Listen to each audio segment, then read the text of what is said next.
پر افغان کرکټ د بندیز په ځواب کې د پښتون ژغورنې غورځنګ خبرګونونه د پخواني جمهوریت لوړپوړو غړو د افغان کرکټ د بندیدو په تړاو کوم خبرګونونه ښودلي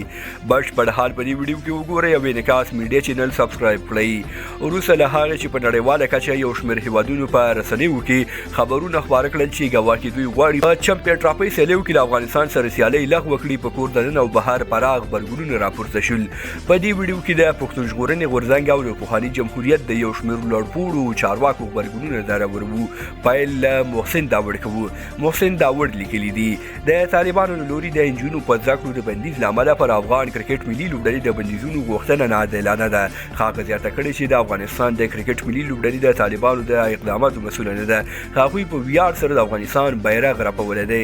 حنیف پختون لیکلي دي زه د افغانستان د کرکټ ملي لوبډلې سره نهایي زیاته مینه لرم د کرکټ ملي لوبغاړو په نړیواله کچه افغانستان ډېر ښه ښودلی دی دوی د سولې سفیران دي او پر دوی بندیز لګول په هیڅ کتاب روانې دي نجیب ننګیال لیکلي دي که چېرته فکر کوئ چې له طالبانو سره ناسته پاسته ونځورونه د طالبانو پلوي وي نو بیا خو د مقاومت شورا یو شمېر لوړپوړي چارواکي هم د مولوي خلیل الرحمن حقاني په فاتحه کې موجود وو نو ولې پر هغوی بندیز نه لګول کیږي د پخواني جمهوریت د دفاع وزارت امنیتي مرستیال شاه محمود میاخیل لیکلي دي د کرکټ مخالفین هغه څوک دي چې ځینو هلکو لخوا د ښځو د حقونو په نوم تجارت او افراطیت کوي